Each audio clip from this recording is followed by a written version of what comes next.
NBA fans, welcome back. Look, I've been doing this YouTube thing now for probably around 4 months, and I've never really introduced myself to you.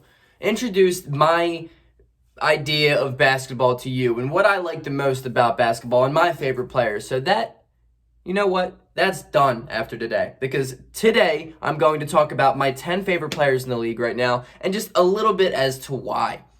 And though I couldn't really break it down to 10, spoiler alert, I have an honorable mention in there. Let's start it off. Gary Trent Jr. Sixers just played him last night, and he balled out against Philadelphia. I love Gary Trent because of a culmination of reasons. One, because he's a phenomenal guy. There's a story about, I don't even want to get into it because it's going to be a long video if I talk about how great of a person he is. So Google it if you have the chance, about Gary Trent Jr. and his lifelong childhood friend who is paralyzed, and Gary Trent just does so much for the family, for his friend. He's an unbelievable person. But that, when we're talking about basketball, he's improved every single year. He's a great shooter. He's a great defender. I love him. I think he has a chance to be a better Buddy Hield, who's another spoiler alert, is a guy on my list.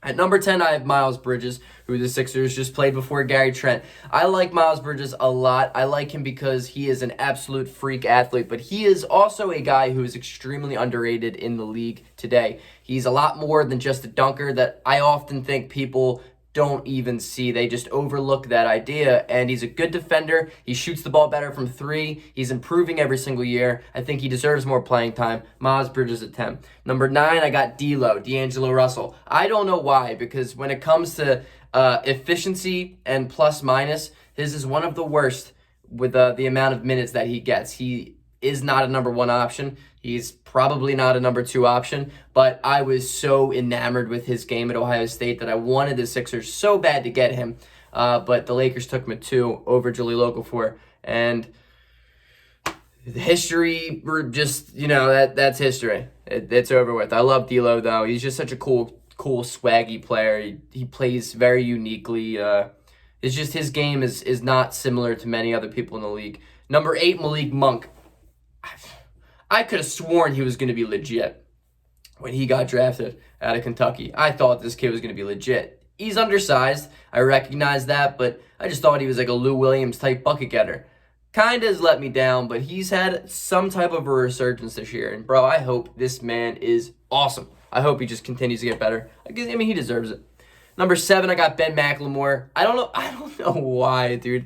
My list is funny. I got Miles Bridges, D'Lo, Malik Monk, and Ben McLemore at 7. I liked him at Kansas. It's similar to Malik Monk for me.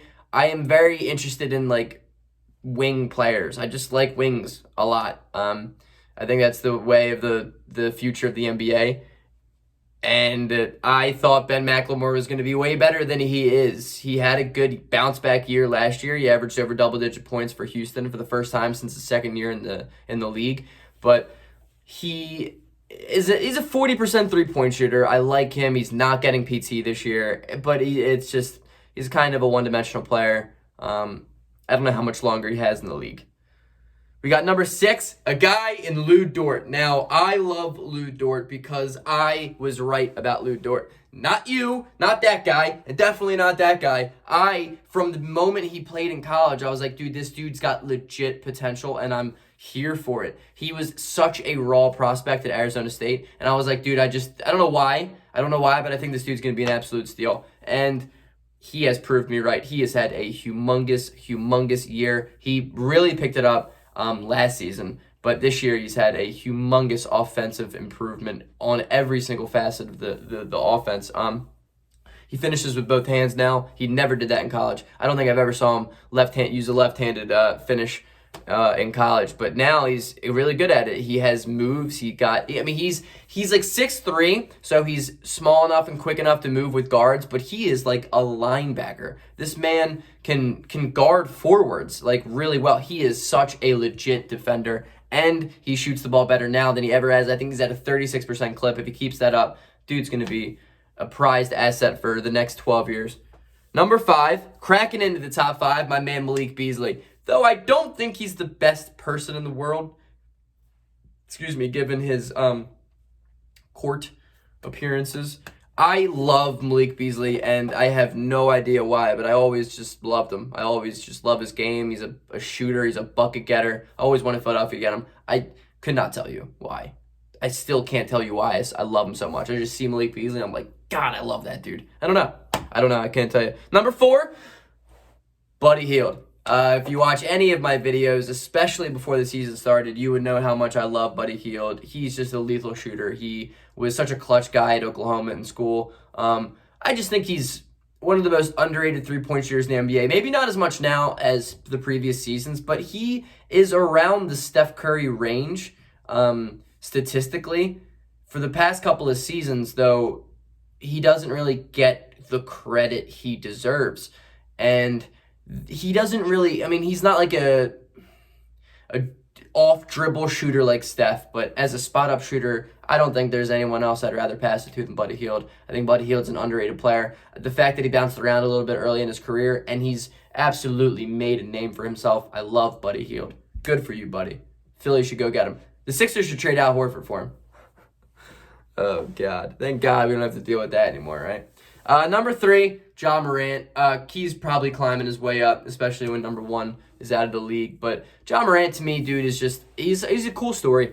He's a really cool story. I think he's an elite talent in the NBA. I think he's going to be a future MVP. I think he's better than Zion Williamson. I said that when the draft was occurring. I absolutely love the idea that he went to a mid-major school freshman year. People didn't know who he was. Sophomore year, he turns into the number 2 pick in the draft.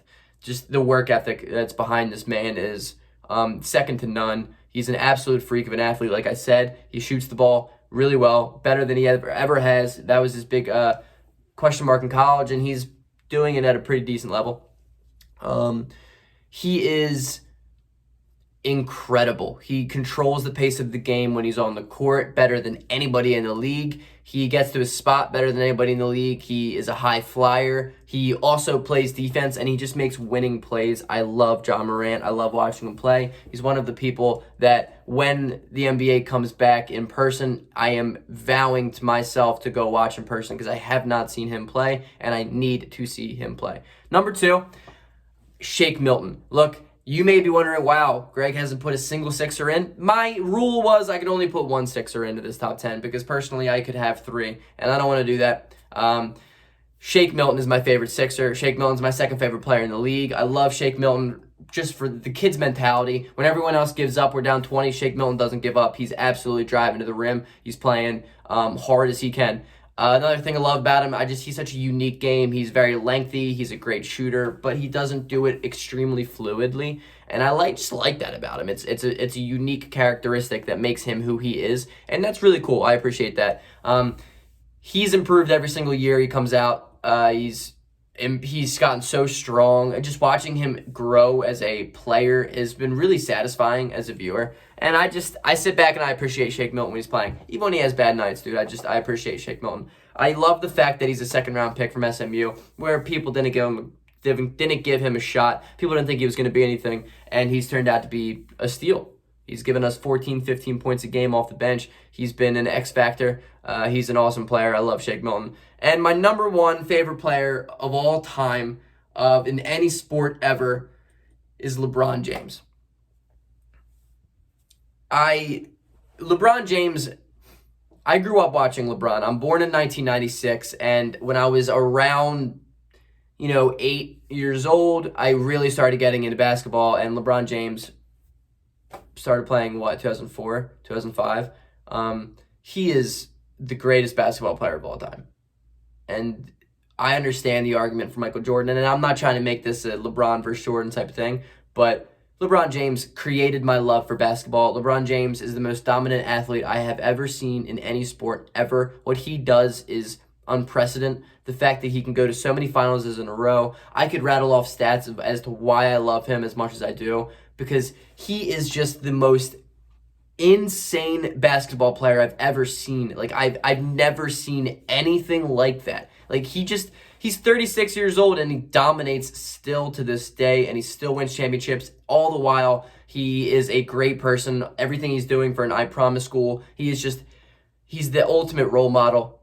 he is an unbelievable person, an unbelievable player, and the fact that he's not slowing down, arguably just had one of the best seasons of his career, it's unbelievable. It's unbelievable. LeBron James, my number one favorite player.